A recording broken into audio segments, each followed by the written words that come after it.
Yo guys, welcome back to the channel. Hope we're all having a good day today. So the reveal for Operation Steel Wave is tomorrow, Monday, and there's a countdown on my Instagram story, so if you want to know the exact countdown to it, just go check my Instagram story. Kudos_YT is my Instagram. But we have the full reveal coming up tomorrow.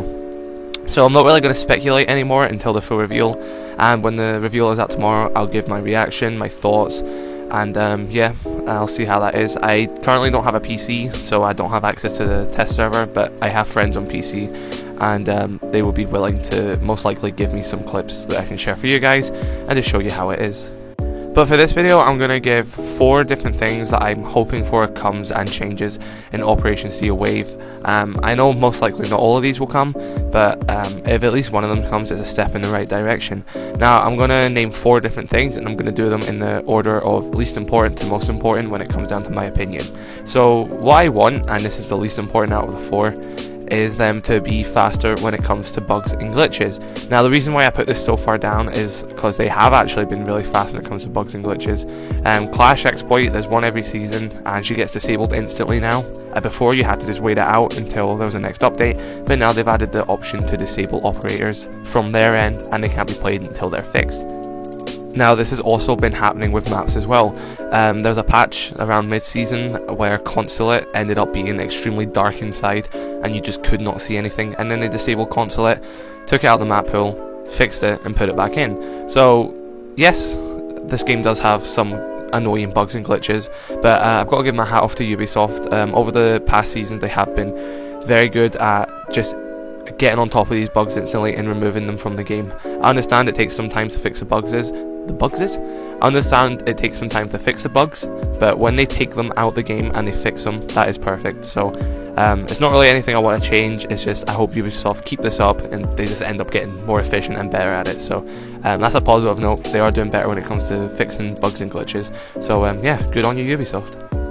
And my next point has got to do with some skins in the game and them on some certain maps, and the way that they are just so similar that you can sometimes not even see a player. Now, some skins in this game, they have been banned in certain leagues. There are some certain pro league that actually banned the use of, I think it was Ember Rise skin, I'm not sure. There was one like seasonal skin for like uniforms and headgears that just were so good at blending in with the majority of maps that everyone was just, you know, uprising about it. I wouldn't say uprising, that's a bit harsh. People were just voicing their concerns about it, and it's been banned in some lower levels of Pro League, which is fair enough because there is kind of an unfair advantage. Now, Ubisoft didn't see this coming. I'm not blaming Ubisoft in any way, shape or form.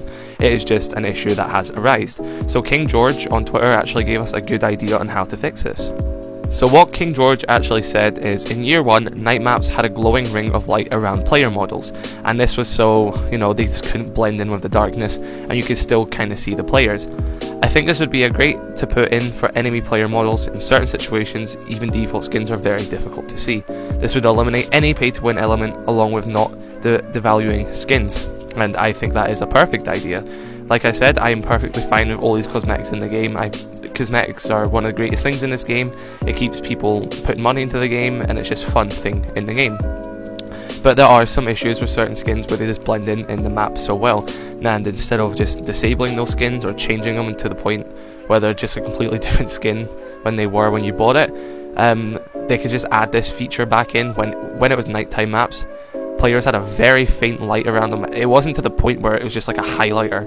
It wasn't that extreme. It was just enough that you could distinguish what was beside them, and I am perfectly okay with this. It makes the game a lot more fair in my opinion, because like I said, like what King George said, it gets away that whole pay to win aspect, because there are some skins that cost money that you do kind of get an advantage on because of the camouflage that comes from it. So this would be a great way to fix this issue. Now the next point I want to make is something that's been in the game since launch, has only really been utilised lately, but it's still not been utilised by a lot of people. But I feel if it gets utilised by a lot of people and more people start to get in the habit of using it, it'll become an issue. Now, what I'm talking about are bullet holes. Bullet holes are extremely powerful in this game. You can shoot a singular bullet for a wall and then you can hold it with an ACOG or just a normal sight, but obviously it's easier with ACOG. And the chances of the enemy seeing you compared to you seeing them are very slim. Now, it's different when it comes to punch holes, because if you punch a hole in the wall, you can see that damage on the other side. So then someone say, oh, there's a punch hole there. It doesn't mean that someone's behind it, but they have to be cautioned. They have to caution that hole. They have to be cautious around that hole, and they have to take that into account when they're attacking the site. Bullet holes are a lot harder to see, and I think there is just kind of a simple fix to this. This isn't my idea. I've read it on Twitter or something before, but I cannot remember who originally said it, so I don't know who to credit for it, but it is not my idea. But it was if you shoot a bullet through a hole, it kind of has that same effect that it does when you when you punch a hole in the wall. So if you shoot enough bullets in the wall, it'll make a hole. But if you only shoot one bullet in the hole in the wall right now, there's only a tiny hole, and you can't really see anything from the other side. So like what I just said there, you shoot a bullet in a hole, on the other side of that wall there's kind of like a little broken mark. It's just so people on the other end of that punch hole have some form of indication that, by the way, someone's playing a bullet hole here. It doesn't have to be drastic, it doesn't have to be as big as a punch hole's like debris around it, but just some form of debris that can indicate someone that there's a bullet hole, because bullet holes are kind of unfair.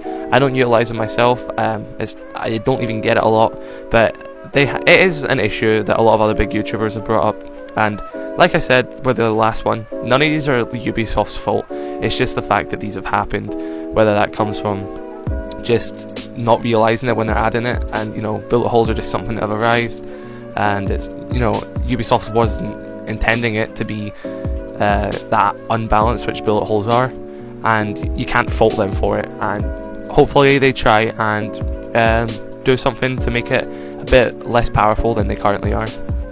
Okay, so my number one thing, which is why I want the most out of this next season, and I cannot stress this enough, is as a console player, I don't have to put up with cheaters. I don't have to put up with aimbot. I don't have to put up with closet cheaters. I don't have to put up with wall hacks. I don't have to go through the same issues that sadly occur on PC. But one thing that we get a lot more than PC seems to get are DDoSers, and this is what I want the most out of next season, is just for Ubisoft to start banning people more frequently. And we know they can identify the DDoSers. They've done it in Operation Ember Rise, I believe. It was the beginning of Ember Rise. There was a massive ban wave. All these DDoSers got banned. They were all crying on Twitter. It was hilarious. And it was a great thing, because the game was, it fixed the console game. We still had mouse and keyboard, but at least I can still play the match when there's a mouse and keyboard player in it. Not when DDoSing. DDoSing was the most boring thing ever. It just put me off playing the game completely, to the point where it was happening in casual. And so that was fine. It went away, Ember Rise. And Year 5, Operation Void Edge, sadly it is back. And I have been DDoSed a bunch this season, and I don't really want to play ranked again, and it's a shame, because I very much enjoyed this season. I've enjoyed what Ubisoft have done this season, and I think Ubisoft as a game, and Rainbow Six Siege, I think Ubisoft are taking in a very good direction, and I'm happy to support Ubisoft. But it's sad that there's still a number of people in the community that just have to ruin the fun for others. And now it's been almost like 3 months since this season has started, and there has been no ban wave, no individual bans, nothing. The same people that have came back and DDoSed, or new people DDoSing, are still active to this day. And I'm not asking for a lot. I just want the banning on DDoSers to come way more frequently, and do a ban wave every week or something, or just ban individual players the moment they get detected. And I think I know why they don't do it individually, because if someone gets banned individually, then the cheat that they are using, they can say, oh, that cheat doesn't work. We know that cheat doesn't work now, we'll have to move on. But if they ban a buttload of people at once, it's a lot harder for the cheaters to identify which one of their programs worked and didn't work. So if they can just make ban waves much more frequent, like weekly or something like that, or daily, I don't know.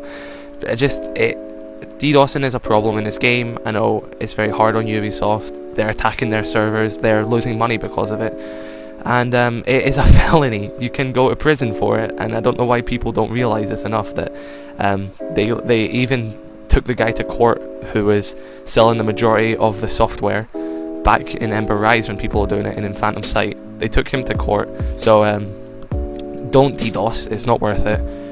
The game isn't fun for me or for you. I don't know the enjoyment of sitting in a lobby with a 25,000 ping, because you can get champion that way, but you know, you go into one match legit and you're going to get slammed and go back to silver, so no point in DDoSing. There's no fun in it. You're not going to get any content from it because it's just going to be you cheating. So I don't understand the payoff with DDoSing, but I just hope that Ubisoft get better when it comes to banning people. And like I said, it's not Ubisoft's fault. It's not their fault that there's people in this game that want to ruin the fun for everyone else and cheat.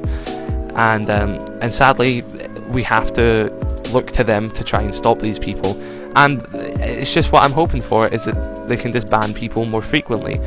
And that's my main issue currently as a console player, and that's what I want differently in Operations Steel Wave. And I hope Ubisoft can do this, because I love Rainbow Six Siege, I love Ubisoft, and it's a shame that there's people ruining the fun for everyone. But I am going to wrap this video up here without making it any longer. If you did enjoy my thoughts and have any thoughts of your own, be sure to leave them in the comments below, and drop a like if you like this video, dislike it if you didn't like it, and I'll see you guys in the next video. Thanks for watching.